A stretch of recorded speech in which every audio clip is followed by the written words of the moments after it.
Not many people get to see their life story made into a Hollywood movie, but that's what happened to my next guest. In 2003, his hiking trip made headlines around the world. Now his amazing story is the subject of the movie 127 Hours, starring James Franco. Please welcome Aron Raltston.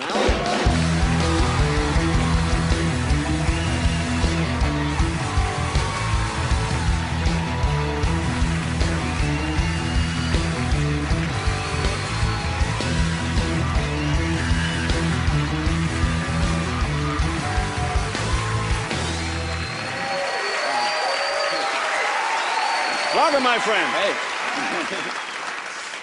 And congratulations on your film and the book. And this is, obviously, the film is adapted from this book, Between a Rock and a Hard Place.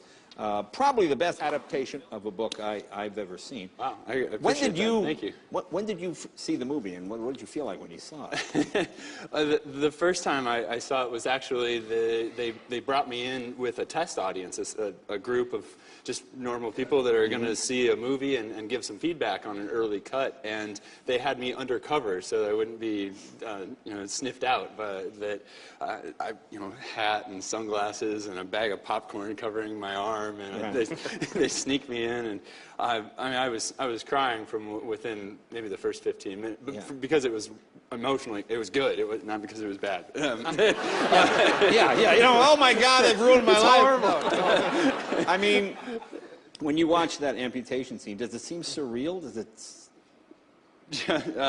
What do you feel when you see it? Well, that first time, the most surreal thing was that everybody else in the theater is just like, and it's very intense, as it was for me to be doing that, to be getting out of there. But for me, I'm watching, and I lived it. So now I'm watching a production of it, and I'm sitting there thinking, like, wow, this is really well done, as I'm snacking on my popcorn.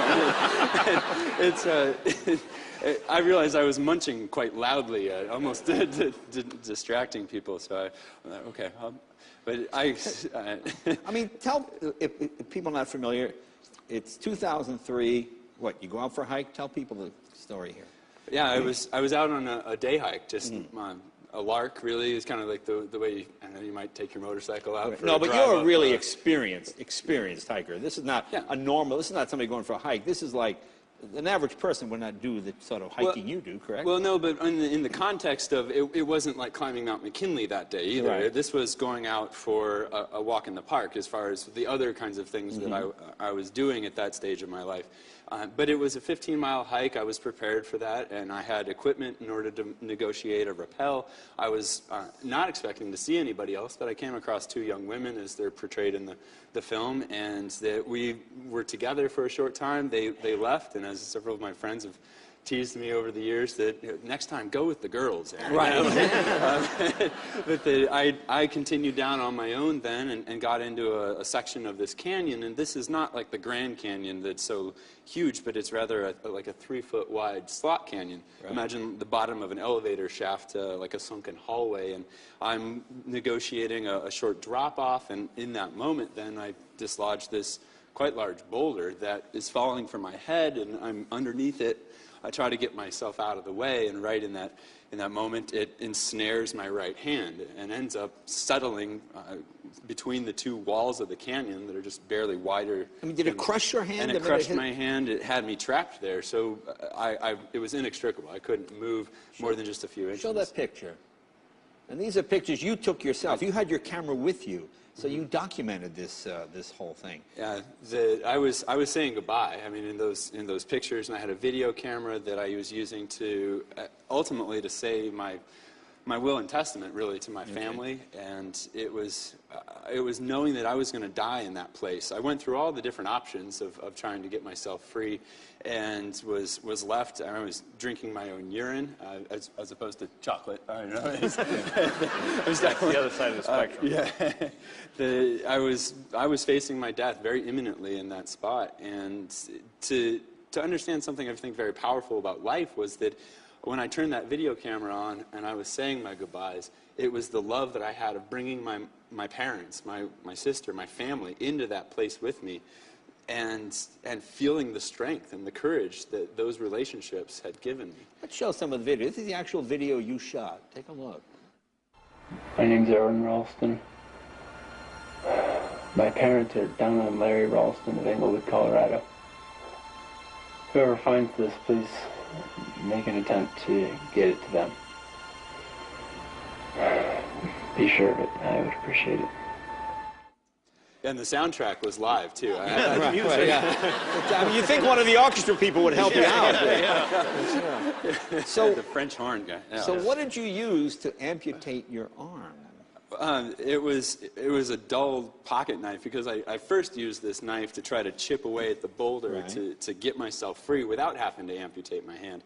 And in the end, it turned that I was going to have to use that knife then to try to cut myself free. It was several days of attempts as I'm there through 5.5 days of being trapped. And I made several unsuccessful attempts at getting through my arm.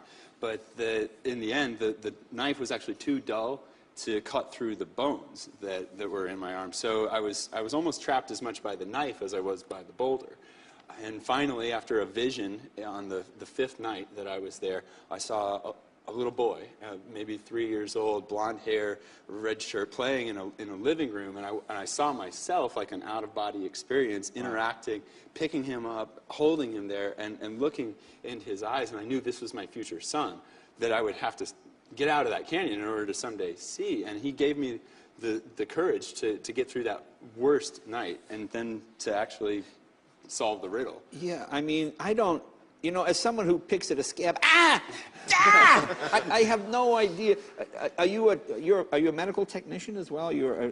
I have some medical training now. Okay, I did not at that because I would time, think, why would you bleed to death when you get the knife in your arm? That was certainly something I had to consider, and as I'm going into the moment where I've actually figured out, and it was a eureka experience for me, because the hell of being trapped for those 5.5 days, that it was ecstasy to be able to get free, to the idea of being liberated, of getting out of there, of getting back to my family. I was smiling as I realized I don't have to cut through the bones. I can actually use the boulder and bend my arm enough to break the bones. And I did this, and this is the part where everybody's like, I'm like, munch, munch, munch. But I'm smiling. I actually had a smile on my face, and as I then put a tourniquet on my arm, and to staunch the blood loss, and I start into it, and an hour later, after the most excruciating pain of my life, I'm free. I have my life again. Were you blacking out as you were cutting nerves? The pain, was someone said you black out and then come to? Or? No, I was there for all of it, and I felt every bit of it. And some of it, the pain, in fact, was so intense. And people have fainted during the film at this part of the film. But I think that the underlying message is yes, the worst pain I'll ever experience in my life. Well, but there was something. So far, you're still very young. Yeah. And I'll never go through childbirth. You don't want to step on a bear trap. You might trap the other arm. It could happen again. And that could be worse. When I watched the film, actually, with my mom, she was squeezing my hand so tight that I thought I was going to lose my other hand. Now, how much weight did you lose trapped there for 6 days? Nearly, 30 pounds, and then the other maybe 8 or so that I left behind. Wow. But this is not a diet you would recommend. Yeah, not the Blue John diet. Okay. But it was the experience of, as I was getting out of there and I'm feeling this pain, that I also knew there was something far more important than that, and that was about getting back to my family. And I think that as we hear stories like this in life, and we wonder what would we do there, that it's for me to understand what motivates me. That's what I mean. It's such a great, I mean, I talk to people, and they, especially in this town, they have trouble with drugs, and I say, read this book, okay? This guy cut his arm off. I mean, I know you have a horrible problem, a terrible problem, but just that will to live. Now, the thing that I thought was fascinating, the part about the dream, now you recently married, correct? Yes, yeah. Okay, and then tell me. Lovely woman, Jessica. Right. Yes, and we met about 3 years ago in Aspen, where we were both living at the time, and it's gone just so amazing in my life, the turns that have happened, and now actually as I was talking about and describing this little boy, the vision of this that carried me through the pain that I experienced, and it's relationships is what's important, and there's no perhaps more powerful relationship than that of a parent and a child. And now my wife Jessica and I, she gave birth this past February to the son, to a little boy named Leo. That's wonderful. That's good. That's good. That's good. Well, Aron, If you want to read the book, it's called Between a Rock and a Hard Place, and it's a very inspirational film. Aron, thank you, my friend. Aron Ralston, be right back with music from Josh Turner right after this.